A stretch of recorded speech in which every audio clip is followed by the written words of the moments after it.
The United States could be on the brink of war with Iran, and President Trump signaling that he may authorize strikes any day now. He is warning the regime to agree to a new deal limiting its nuclear and military programs, or else. Take a listen. They want peace, and now is the time for Iran to join us on a path that will complete what we're doing. They cannot continue to threaten the stability of the entire region, and they must make a deal. Or if that doesn't happen, I maybe can understand. If it doesn't happen, it doesn't happen. But bad things will happen if it doesn't. Let me now bring in Justin Fulcher. He is former senior advisor to War Secretary Pete Hegseth. Justin, thank you for your time. I wanted to start with the fact that we just heard President Trump yesterday aboard Air Force One give Iran this 10 to 15-day window to agree to some sort of deal or else. What did you make of that new window, and does that actually put pressure on them? Well, I think President Trump has been very clear from the beginning. When he speaks, he means what he says. And I think this new window is in response to Iran slow rolling the negotiations. And while they're at the table, they have been a bit reluctant to actually agree to a lot of the terms that the U.S. has set out. And so I think President Trump is amplifying that with very clear deadlines and very clear consequences articulated if they don't actually agree to these terms. And in your eyes, should that be the last window that he gives? If they don't come up with a deal by day 15, is it time to take action at that point? I think at this point in time, it's been very clear that President Trump has prioritized diplomacy and diplomacy first.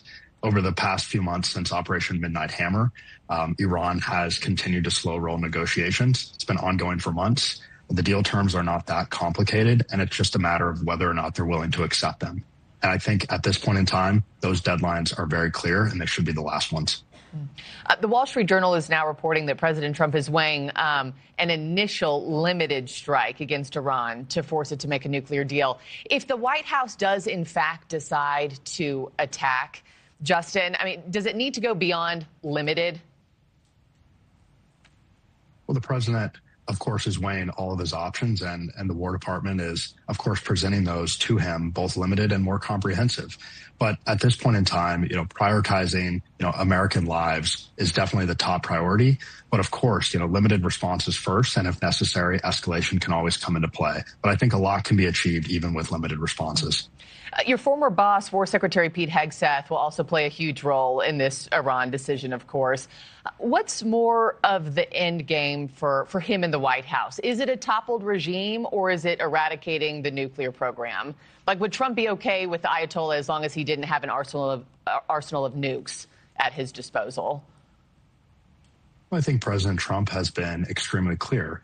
There's two main issues at play here. One is Iran's nuclear program, which needs to stop, and he's articulated that.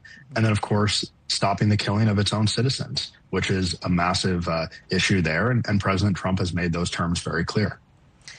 Talk about the risk of this just, in regards to our troops who are now stationed across the region. Well, the War Department has mobilized a very significant military force in the region to prepare for any possible contingencies that may occur. And anytime a military conflict or any sort of kinetic action occurs, American lives could be at risk, even in limited strikes. Iran does have retaliatory capabilities. And so, that's always something to keep in mind, especially with U.S. military assets in the region. We'll see what comes to pass this weekend. But Justin Fulcher, thank you so much for your time and your insights this morning. Thank you. Appreciate it.